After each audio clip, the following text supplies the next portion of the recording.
Well, hello. Welcome to the Upsider. That's we got. Oh, are we dancing? Okay. At All right, least I'll today. dance. I'll dance with you a little bit. At Okay. least today, welcome. We are Oh, that the was a Batman. Upsiders, Oops. Time Traveler's Guide to the Present, letting you know some of the most exciting solutions going on to the biggest problems and what you may see as issues, we see as solutions here on the Upsiders. As always, I'm one of your hosts, Los, the artist formerly known as your friendly neighborhood Los. And as always, I'm joined by. Mr. Bertram.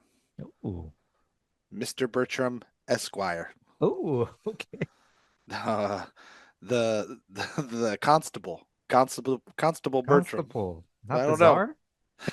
Czar Oh, Bertram. oh my gosh. Okay. The Commodore. That's what I want. That's what I've always wanted to be known as, the Commodore. That's my new name. Bertram's Commodore dead. Bertram. Oh, Bertram's dead. we're not It's killing just a anyone today. Commodore. But we're glad you joined us today. We have exciting innovations to discuss with you in the world of education. Bertram happens to be somewhat of an educator, at least in title. That's what they say in his job description. No, Somewhat. but he's a well-respected educator. What have I been doing the last 12 years? That's true. Has it been 12 Man. years now? Wow. Yeah, it doesn't it I know this is strange, but I'm actually not even really that close to 40 yet. But if you look at my face, no one ever thinks I'm under the age of like 48. And I tell people it's because I've been working in education for 12 years, and I know there's y'all don't get teacher memes in your algorithms, but have you seen the Dumbledore one, Los?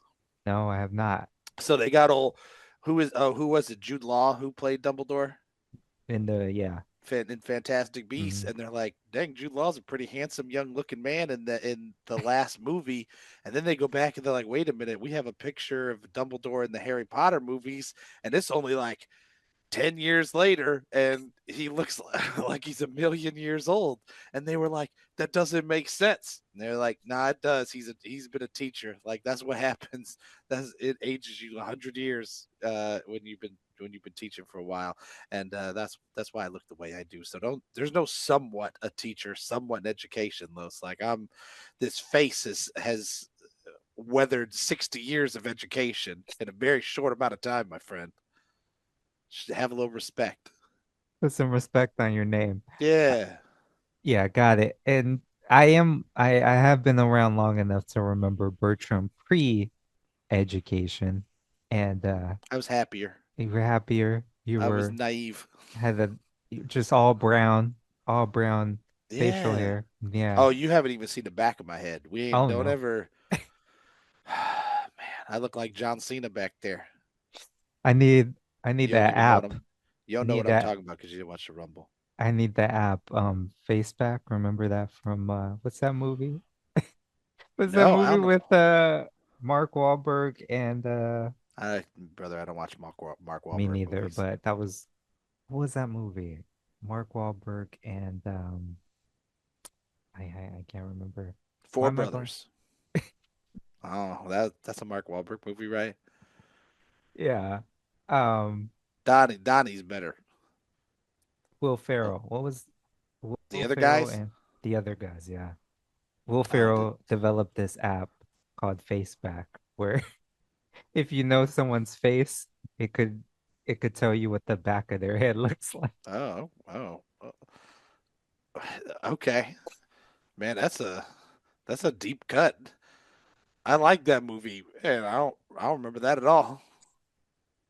Okay, but This episode's gone off the rails, Los. I'm enough done. of Maybe that. I'll dance again. That's enough. Yeah, let's start dancing. Let's get into it. It's good. It's So, good to see you on the upside. what we like to talk about here on the upside is we know there's a lot of stuff going on in the world, and what you're presented with most of the time are the problems, the issues, but we're over here bringing you the solutions, not just of what's to come, but what's already going on.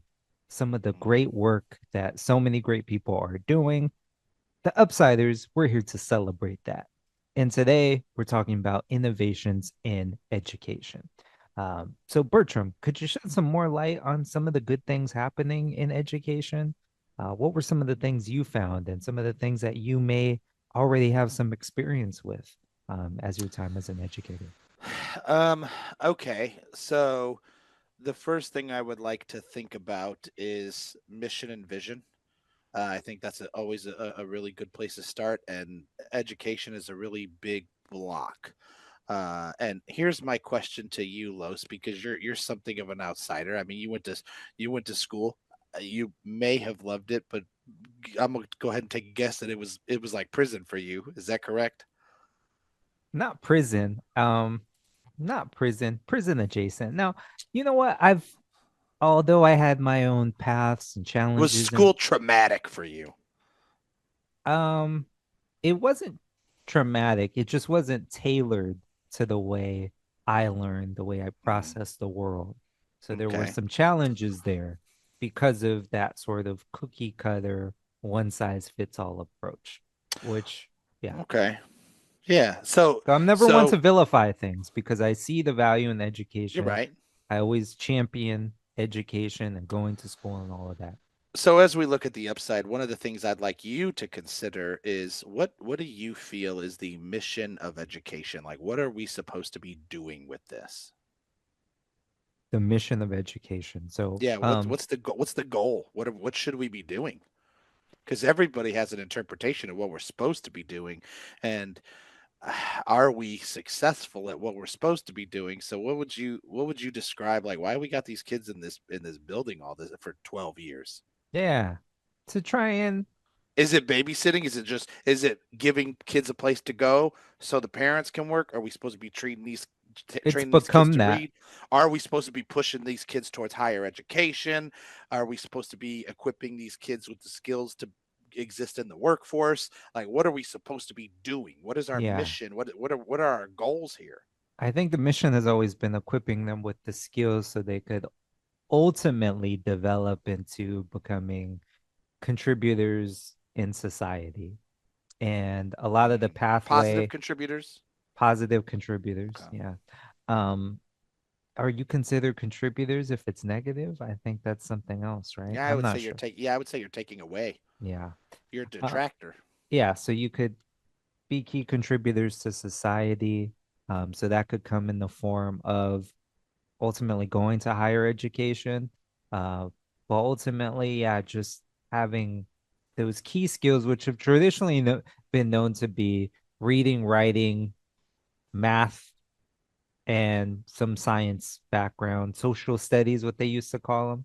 Do they still? Calculus? Yeah. Well, math that weighs into that, but You're supposed to be doing calculus? yeah, Okay. depends on the state Yeah. here in the US if you're listening internationally. Mm. But yeah, that in a nutshell, that's what I would say is the mission.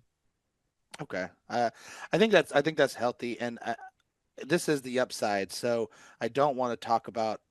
I don't want to waste too much time talking about all the issues that we have in education, but I think based on what I just heard you said, like it's important to define an interpretation. Can we get a specific interpretation of what we're supposed to be doing? Because with these big school districts, that mission can get lost and a lot of people can have a different interpretation of what we're supposed to be doing, and because the education system is so expansive, oftentimes it can get off track and it takes sometimes 20 years to realize you're off the track and how to get back on what you were doing. It's very easy to get away from your mission. Does that make sense?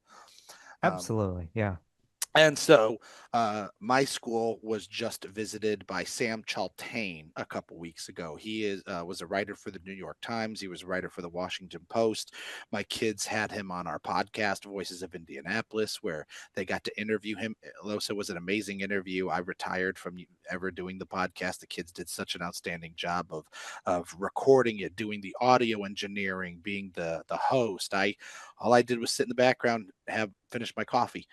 They did an outstanding job, and Sam Chaltain, you know, with his journalistic background and wealth of education, he's sort of made it his mission in life to sort of define what we should be doing. And so, in the show notes, I put in a really good, not it's not a TED talk, it's like a just a a showcase where it's because it's not TED. So he gives a speech about the future of learning. And he said, in theory, what we should be doing is we need to teach children what it means to be free. And I said, that's a really interesting way to talk about what we're supposed to be doing. Because realistically, if I like, to what extent should I make you a good reader? Do I need to make you a 12th grade reading level to be able to get out there and be successful in the world? How much math? Because I made the joke about calculus, but it is something that we lose sight of in education. Like, well, if this kid doesn't know calculus, how's he supposed to be successful? And so we have to define success. Like, how much on that scale of math is, where can we stop, where can we say this is the bar? And you mentioned social studies, right? And I think you said, is it still called social studies? It's called a bunch of things, man. I think social studies encompasses government, history, economics, a lot of things like that. And so Sam in the video says, I think all of that, I could put a definition on all that and say, like, it is our job to teach kids what it means to be free. So, how do you define freedom? So, in the video, Sam says, freedom is the space to follow one's own passion and to feel undeniably bound in that web of inescapable mutuality. It's a civic order, a global ecosystem. And so for me, because of the work that he's doing, and he did some really outstanding documentaries. There's one on PBS, and you could find it on the streaming sites. I watched it. There's another one out there where he's kind of going in education, studying what are the upsides, what is the beautiful work that's being done. I think it was in South Carolina where he went to go visit two schools. 180 hours. I'm trying to remember the name of it.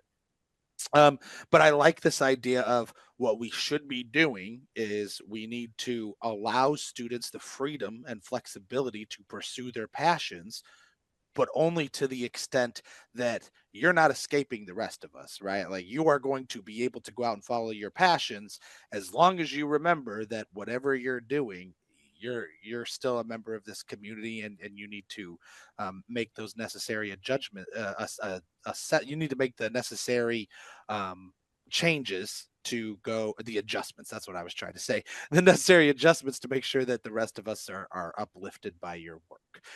And so I think that's a really good place to set the bar of this conversation and say, are we doing that? How are we making strides in what Sam's vision was? Mm. So let me ask, and maybe this is a bit abstract here, and I'm asking almost in your opinion or your perspective, is that because I feel like we often get trapped into boxing everyone into grades, right? So when I'm thinking of free, or no, even if I take a step back and you look at maybe people who didn't finish the full path, right? They didn't graduate high school. You often hear, oh, this is what they were able to do with a sixth grade or seventh grade education. So are we still, when we look at what's ideal there, what's considered free, are we still tying ourselves to how much we finished in terms of completed this grade, that grade, and the other?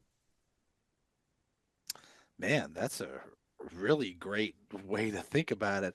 I know in Indiana, we're starting to look more at competencies. My school's been working with XQ, which is it was started by Steve Jobs' widow, I think, and Lorraine, yeah. yeah, and we look at these competencies, and we're trying to do something along the lines of competency based grading, which is not necessarily grade levels. If you look at some of the competencies, there's problem seeking, problem solving, synthesis. Are you able to synthesize information on a mastery level?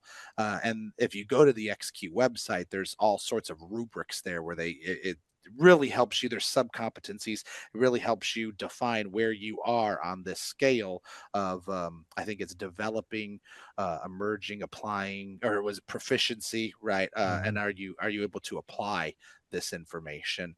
to what you're doing. And what I really love on there is, and some of the work that I've been doing with the kids is community advocacies on there and community mobilization. And I think those two are very often neglected. So we've been really building up some apprenticeships and internships and community service projects that focus on community advocacy, because that is not something that they can tie into a grade level, though. And so there's some really innovative work being done in our state trying to change what you just mentioned. Mm. Yeah. And often, yeah, something that always often gets championed when we look at modern education is like project-based learning, right?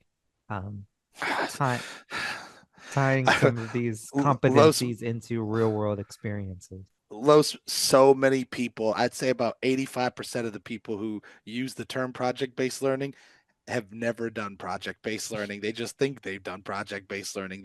And the truth is they haven't done project oriented learning either. They just do projects. Just because you have your kids make a toothpick diorama, some that's a project. That don't mean it's project based learning. So what are we getting wrong there?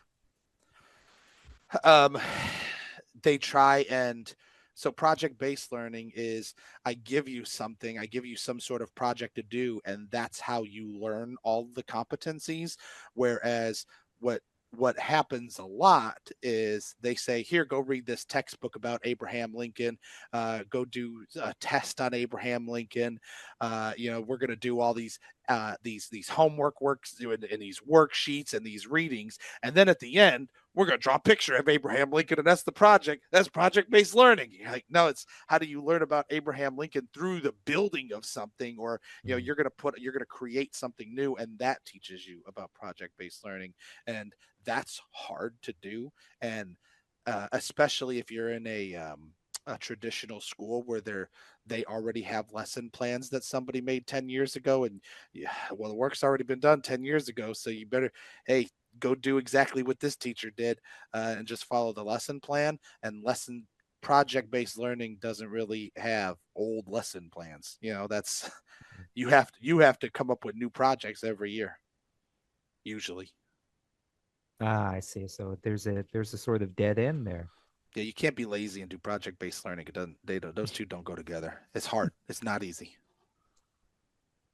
That's interesting. Okay, so growing apprenticeship. So how is that different than what's currently going on now? Um, I think the model's starting to change. I think we still have a lot of schools that are pushing kids towards college and saying, what you said, right, is that you have to fit inside this model, you have to fit inside this box, and we're going to put all these kids inside this box because it's safe, and that's gonna put them on a trajectory towards a good life, which is college. And especially what we're noticing post COVID is, hey man, there's most of these kids aren't fitting in this box anymore. Some of them are, doing some really amazing things, and some kids need a lot more support. But this kid in this box, you're like, dang, we used to be able to fit 70% of the kids in this box, and now we're only fitting 8% into this box based on test scores. And so we need to make some serious adaptations to customize learning and do interest-based learning. And so that's where internships and apprenticeships come in, is trying to build these programs where kids can get to the places that they want to study, right? Their specific fields of interest, and that comes with getting them one-on-one internships or small group, internships and apprenticeships, so they get more hands-on learning. And then once they're in that field, then you could teach them English and math and social studies and science through that lens. But you can't do it the opposite way, where you have them sit there and read a book and then they go to the internship, because then is the book about the internship? If you want to be a wrestler, go be a wrestler and then have some books that'll help you and support you. But it's very hard to do it the opposite way. Yeah. Well, and it gives students alternative paths, and I hate to use that word, right? Alternative paths than the traditional go to college, do this, that sort of fits, that makes space for vocational training, right? Post, Mm. secondary education, which isn't too much. I mean, it isn't showcased, right? The way Mm, that other countries do. I think I've read uh, before that we often look at maybe European models, right? And I know mm, you're going to get into this a little later, but you look at Germany, you look at Switzerland, the Nordic countries. Most of those, a lot of those countries pay for post-secondary education. But what we miss is that a huge percentage of those students are actually going into what we know as vocational training, which they mm, see it a little differently there because there's so many different paths. Um, but we see that as like I hate to say like second level, like traditional college and university are seen as like, oh yeah, that's the logical next step. But if you choose a different way, it's like a step below that. But it's mm. much more holistic in some of those other um different areas, specifically in Europe. If you could go back and coach eighth grade Los, what sort of skills? Where was your mindset in eighth grade? What sort of skills did you have? What were you thinking about doing? And I'm saying this asking old man Los right now, because if I ask eighth grade Los and say, "What do you want to do with your life?" Oh, I don't know. I'm not really sure. But can you sort of decode that kid's interests and desires and say, what do you think that kid wanted to do? Oh, absolutely. What do you think that kid would have been good at? It's interesting you asked that because I felt myself I'm in and the personal level, I'm in somewhat of a transitionary period where I'm having to tell myself, hey, you really have to go for what you really want to do in Yeah. life. And so I've It's thought, almost over, Los. You and I are old, man. yeah, Like we're we're gonna 80, be 80. 65 tomorrow. Yeah. Uh, but yeah, so I'm headed towards retirement age here, but Yeah, Social me too. Security is going to kick in if the government doesn't take that away from me. Um, but but yeah, I've been thinking about, hey, 13-year-old Los, because I think this has been attributed to like Bill Gates or something. I can't remember if he actually said this, but like what you were interested in the age of 13 is what you probably should commit to doing, in Mm, life. And that's not to say that's consistent across everyone because so many kids don't know what they're going to yeah. do, but in terms of that passion, there's always kernels there in terms of Are you able to make a good assessment? I'm sure he wasn't, but that's why we're talking to you because you're the expert. Was there something that that kid was insanely good at? Where was he a genius? Because one of the things we talk about at our school is every kid is a genius. It's our job as educators to unlock that genius and yeah. cultivate it. What was he a genius at that he probably didn't even know? Oh, well, I was getting to that point. Sorry, I was so long-winded, Oh yeah, but man, please. No, thirteen I'm trying to coach eighth grade Los year right old now. Los, yeah, he was in eighth grade because yeah, I don't turn 14 till the summer. But yeah, So eighth you were grade one of the Los, youngest kids in your class. yeah, Hey, eighth. statistically, man, that's hard. Like yeah, you were playing in the NBA and you were That was a Bronny high school James. player. Yeah, you were Bronny James. But no, eighth grade Los spent a lot of the time, and yeah, full disclosure, I almost failed eighth grade. That was the first time I like struggled, and it was just like I had to go to this like lunch program where you like did makeup work. Um, Mm, and it was kind of paradoxical for so many of my teachers because yeah, I was widely considered one of the smartest kids out there. Not to toot my own, interesting. but I would just wasn't performing Beep as beep. such. Yeah, but no, I spent a lot of time like drawing and trying to design sneakers. Like I was creating logos, I was Mm, creating sketches, I was doing a lot of that. Um, I remember I got really interested into sneakers. I even um I even wrote my own like sneaker contract um with Nike because I wanted to be a basketball player when I was 13. And so I always envisioned, okay, this is what it was gonna look like. I was gonna sign for Nike. I was gonna do this. This was gonna be my first collection. And it's funny because recently I've been doing a lot of the same thing. I've been designing merch. I've been, yeah, graphic designer. I really am now. But like um putting that more into practice and making that my actual life and my actually life's work has yeah, that's what I've been embarking on. So a lot of that was existing in 13-year-old Los, and it was culminating there. And yeah, so if we Mm. look at eighth grade Los, kind of looks a lot like what I'm doing in my off time or when I'm wasting time, quote unquote wasting time now. That's funny that that's how you see it. Yeah. Was that it? Yeah, I in a could listen. nutshell. Los, I could have listened to you talk for another hour easily. Like getting this story about Lil Los and his sneaker deal. Yeah. I Yeah, thought full there was. contract. It was a few pages long too. I was just sitting here trying to read the whole autobiography, and all you gave me was a chapter. I need another chapter, Los. But But yeah, you um, asked the right question there because yeah, geez, man, that was I was a challenge student. Yeah. after at the end of this, you and I need to start talking about writing a book about you, man. What's fascinating to me, so I am in a fellowship with the Started Up Foundation, and Don Wettrick has been just, man, that dude does the Lord's work. He was a teacher for a really long time. He Mhm. wanted to get into teaching. I believe his dad was a outstanding teacher as well.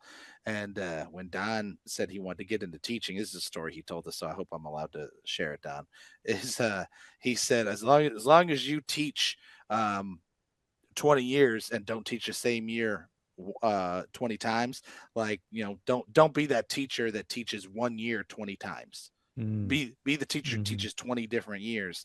mm. And in teaching we see a lot where a teacher will come in and just make their lesson plans and do it over and over and over again, so when it's time for them to retire, they're still doing a lesson plan from the 80s lows. Yeah. And that happens all the time, and Don is just this outstanding um, teacher turned entrepreneur, and he teaches kids entrepreneurship skills.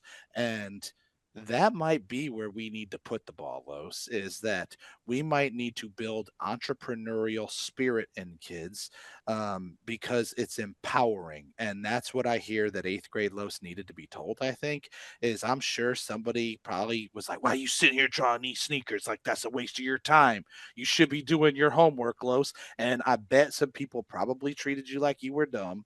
And you're sitting over here, you're not paying attention. It's like, this dude's doing his passion. Had you got an entrepreneurial teacher put in front of you, like I've seen that kid before, Los, who designs the sneakers, and now that kid's starting his own fashion brand. And these are a lot of kids, and so we were just at the Yeah. Youth Innovation Leadership Caucus at the State House, and those kids are in control of their destinies. And I just think that's sad how many kids there are out there like you who are told that they need to focus on their schoolwork and not on the things that they're passionate about. And that might be where we're having the biggest problem.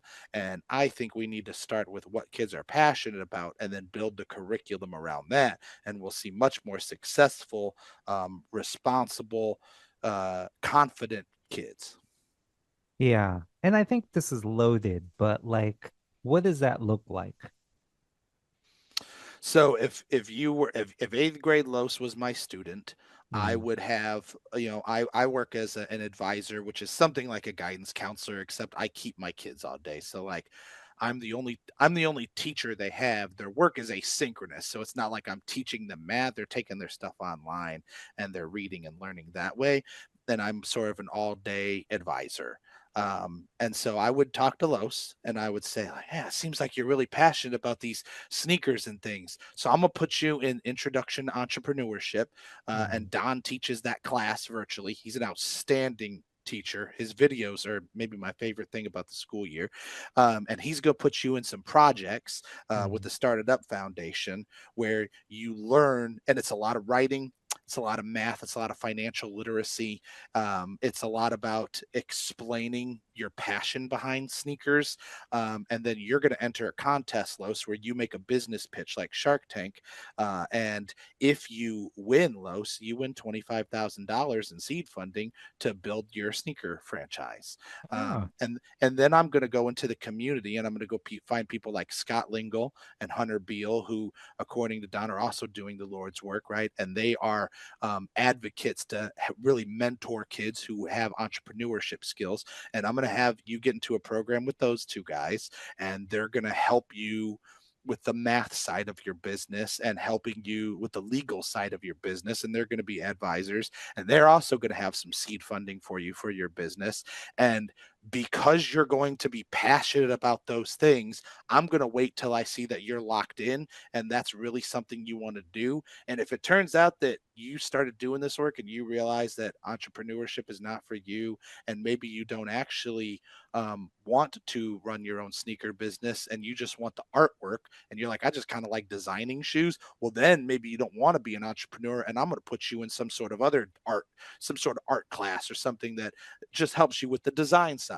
Um, but my goal is I'm going to find whatever captures your passion and makes you a motivated learner. And then I'm going to build the English and the science and the social studies and the math. I'm going to build it around that and be like, oh, so you're going to need to learn this in order to be good at this. And you're going to go, oh, please put me in that class. And I know this because it happens every day. And this is what I do every single day. And that's all of a sudden you got Los, who's just like, well, maybe I want to start my own sneaker business in a couple years, or maybe I want to go to college because I think I really need more help with the financial side, or I want the connections. And so you're going to decide where do you want to go next, which gets us into like the Swiss model and stuff. Because you can always go to either one. You could either go explore more of the career side, or you can go to the college side. But hopefully, I got you believing in yourself, and I think that's really what we should be doing. yeah. I think little Los would be happy with that. Well, and I'm also thinking too, I've watched a lot of, oh, we've talked about this off air, but a lot of European, I call it football, but soccer, we know it. And there's Thank always you. this I'm emphasis, a dumb American. but yeah, there's this system of academies, right? So you take these kids from, they could be as young as like 8, 9 years old, and they're showing, you know, skills, talent, right? And so you put them into these academies where you sort of cultivate them, develop them further to maybe one day they become professionals. And along the way, they're being schooled, they're being, yeah, they're just being nurtured in that way.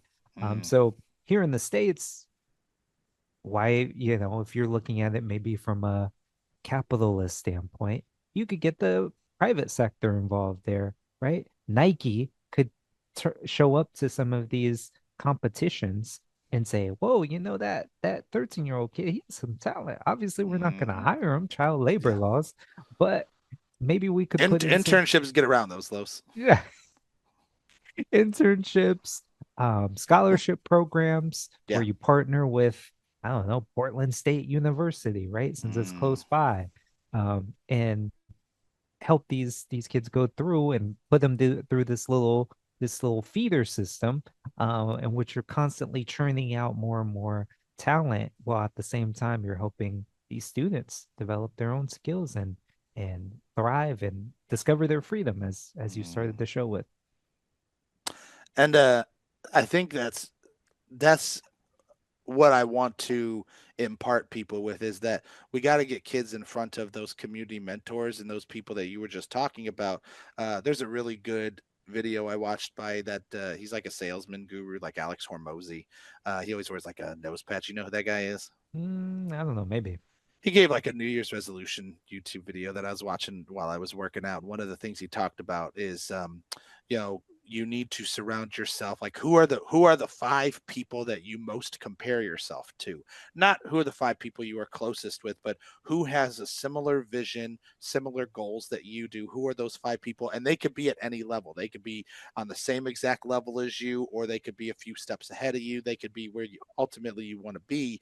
And I think it's really important for kids to be able to have those people around them to see their vision come to life of, oh, this is what I want to do. So I love that you're talking about like, hey, these people got to go do something with Nike, and then Nike, now they're on Nike's radar, right? And now they Mhm. can have these community mentors in front of them, who can help guide them and get them out where they ultimately need to go. And that's what we try and do with our internship program, is connecting kids with people who are just as passionate about the things that they want. So for me, I'm gonna try and put you in front of somebody who makes sneakers. Yeah. Man. So you kept hinting about it, but we haven't shared this yet. So what Mm. is the Swiss model? Oh, okay. So I put a link in the show notes. Um, I've been fortunate enough to get into some meetings about some of the higher level goals for the state of Indiana. And I went to this Mission 41K summit, where they talked about how do we make new net jobs, 41,000 new net jobs in Indiana by a certain year. And that's our goal. Because if we don't take care on educating our kids and getting them in a position to follow those passions and follow those new career opportunities, they're going to leave the state and go somewhere else. And that's not good for the sustainability of our ecosystem. And so there's some really good people in the show notes. I put a article in there from TechPoint. TechPoint's done some really outstanding work. They've worked with, I think, Cemet's iLab, I think the Richard Fairbanks Foundation, and so they're all in this together doing some really outstanding work to try and adopt the state of Indiana to try and adopt the Swiss model and transition us to more of their model of education, which is by end of eighth grade, you kind of understand where a kid might want to go, which I think looking back, you'll probably agree based on what skills you already had, Los. Could I, in theory, know which track to put eighth grade Los on in terms of post high school life? Do you think I would have known whether you'd be a better fit for college or maybe some career work after graduation? Do you think that, what's the percentage there? Like, it's not 50-50, 50% college, 50% career, Los, right? Yeah. Where, Yeah. where you going after eighth grade, Los? Oh, if I were to skip high school? No, no, you're still in high school, but now Yeah. it's about like Yeah, we have probably those. career stuff. Yeah. Okay, so what we would do is we would talk to eighth grade Los and we would say like, I think right now we need to start preparing you for a career. And so when you're in high school, you take your core classes, but you're also taking some of these career competency courses and really trying to build out that side of your skill set. And what Indiana's trying to do is they're trying to create some of these career clusters that we can put kids in based on interests and skill set, and giving them community mentors who can sort of guide them in that practice. So for example, banking is one of the career clusters. So we would find some of these bankers and wealth management people who we can partner with to teach this content to high schoolers. Now, you can take a course like financial literacy or wealth management in high school. Los, no matter what you want to do, if you want to go to college or if you want to pursue a career, do you think every kid should probably take wealth management? Oh, absolutely. Everyone should take wealth management. And that's what I like about this path, right? Is that if you go into this career cluster in high school and you decide, you know what, I don't know if this is for me, or you know what, maybe I do want to go to college because now I'm a sophomore in high school and I think I have figured out what I want to do. And so I think I'm ready for college. You can always switch to the other side and say, you know what, I'm going to start preparing for college. And now that wealth management stuff that you learned, it's not lost. It wasn't a waste of your time because you just said every kid should learn wealth management, so it's very easy to switch. And so that's what the Swiss model is, right? Is that they put you on these two tracks, this college track or this career track, and when you finish high school you can go straight to that path. Or if you want to switch, you can always you still get a base level of skill so that you can jump over and say, I'm going to switch to the other side. And then once you finish that level of post grad, you can stay on that path or you can switch again. So like I've got my bachelor's degree, I'm gonna stay through and I'm gonna get my master's degree, or you can jump over to the other side and get those industry certifications and apprenticeships.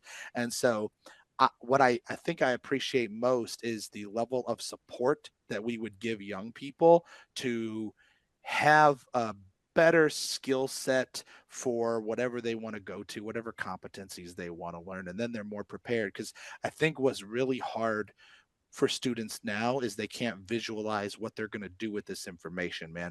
And I'm sure you felt that a million times in high school as you were doing some math. And I bet you were one of those kids who was every kid who said, man, what am I ever going to use this for? Right? We got to get kids to stop saying that, Los, because we have to show them what they're going to use it for. Mhm. Well, yeah, and I wasn't though. I again, I was I was I almost was a walking contradiction because I We am all are. We I all are. am I wasn't rejecting any of this my education path. It's just that I wasn't aware that it wasn't compatible with the way I was. So Mm, it was just if I fell short, I was, oh man, what am I gonna do to get this together? Oh man, yeah, I wish, if I could fit this in, that'd be great. But man, I really have to get on track, or I need to do this, I need to do that. So I wasn't like that, but I understand there's so many people who are, and we do, to your point around, especially math, you often see that. It's like, where will I use this in the real world? Like we need to demonstrate, it needs to be obvious that yeah, whether it's like doing your taxes or if you're starting a business or just looking at things that deal with probability and things of yeah. that nature, like we need to demonstrate that and yeah, highlight that for them. And I think like you are an example of what we could be doing better, right? Is because if you don't know this, I say this probably every show. Los is the wisest person I know. Ah, Los stop. is almost godlike in terms of omnipotence of just he knows everything. He probably knows what some family in Kansas is eating for dinner right now. Los, every time I have a question for Los, it's almost like he knew I was going to ask it, and he's the most brilliant human being I've ever met. I've never caught him off guard where he's like, "Oh no, I don't know anything about that."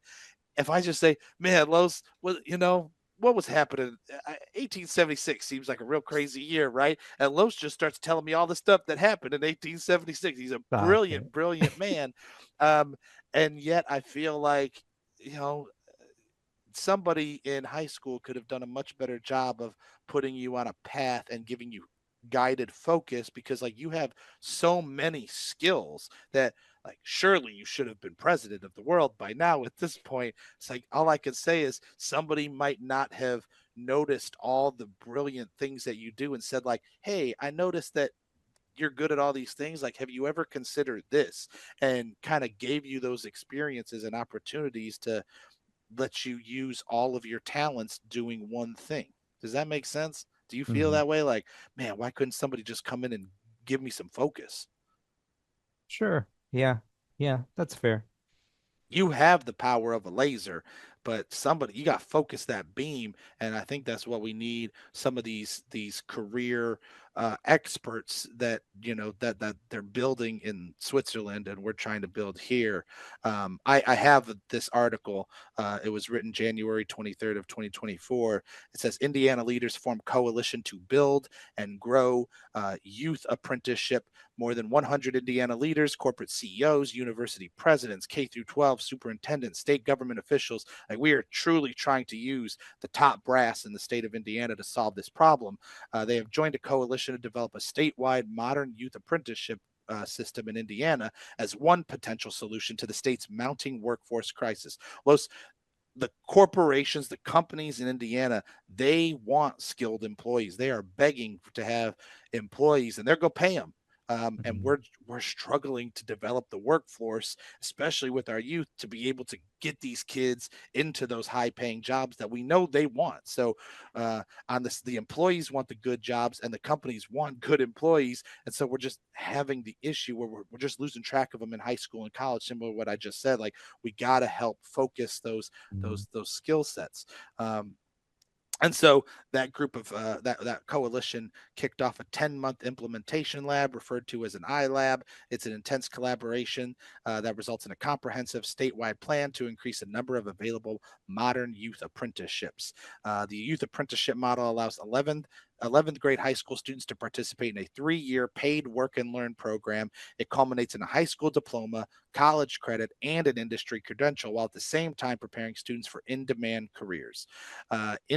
Indiana's long-standing talent shortages worsened during the pandemic and are projected to increase due to an aging population and only a 63% labor force participation rate. Los, you and I'm almost gone, man. I'm almost Biden's age. Like, this ain't gonna concern me. I'll be off this planet, but we got to do something for our nation's youth. Um, Biden's age. Come on. uh, while on the trip, Claire Fidian Green, who I got to listen to, she gave an amazing talk. She was outstanding at this Mission 41K summit. President and CEO of the Richard M. Fairbanks Foundation and iLab co-chair announced a $180,000 grant that would allow Cemets to host an iLab in Indiana.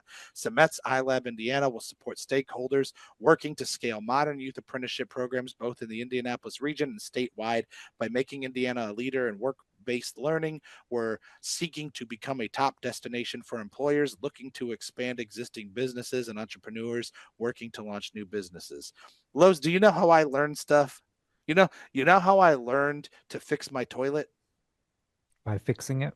By fixing the damn toilet, Los. Instead of reading a book about fixing the toilet, I mean, that was helpful, but I didn't understand what the book was saying until I tried to fix the toilet and failed. And then I am not saying that you should not learn by reading, because I am the proof that reading books will save your life.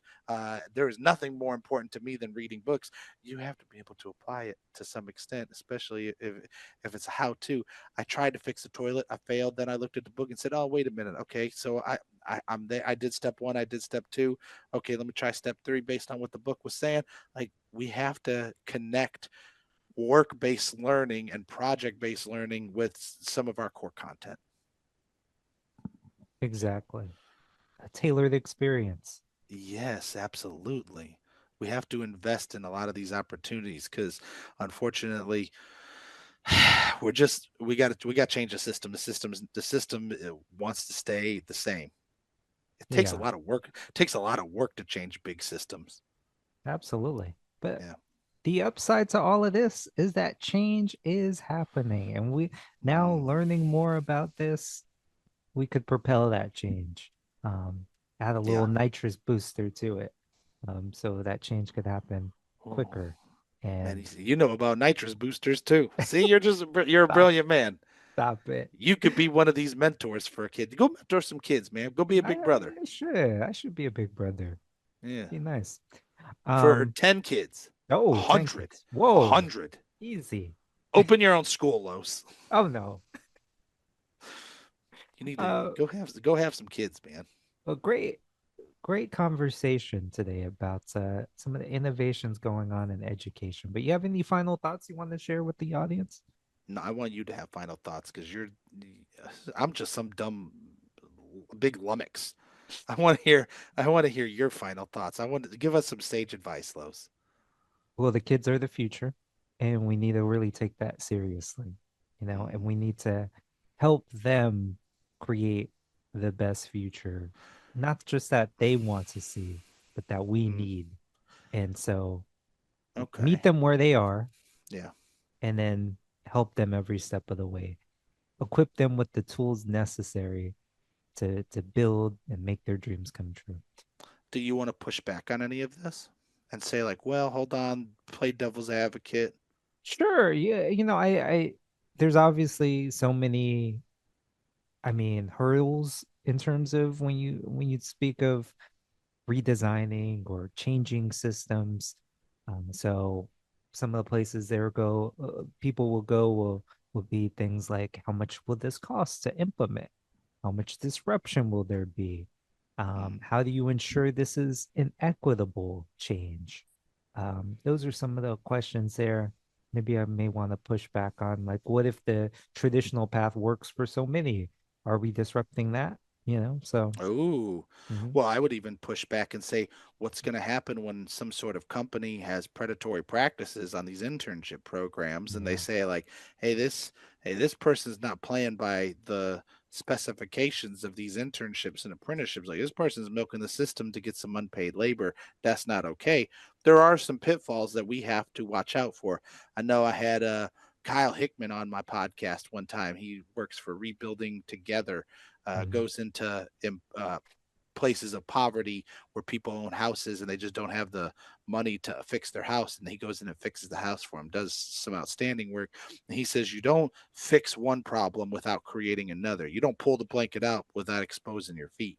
And so there will come some issues with, these new um, programs, but if you prepare for them and we'll see what happens, and you try and make small innovations. Absolutely. So, but the most important thing, as it is with starting a new project or a new task, is getting started. So I'm glad we're getting started. We're getting the conversation rolling here, and yeah, we'll And keep Los, I checking in want you on I, that. I want you to send me some pictures of your sneaker ideas. We're gonna get started on that too. It's not so much sneakers anymore, but We're gonna make the Los still in that ones space. with little uh, wings on the tips of the shoes. Ooh, wings. That's been done, but yeah. But thanks, buddy. But hopefully y'all took a lot away from this. Hopefully this was helpful for you, shed some light on things actually being done. I know, especially when it comes to public education, primary education, we focus a lot around what's not going right. But we hopefully we presented you with some things that are actually going well. So that's our show for today. Make sure to subscribe, follow, share this podcast with all those who you know and love, and Smash that like button. smash that like. And yeah, we'll see you not just on the other side, but we'll see you on the upside. Take care.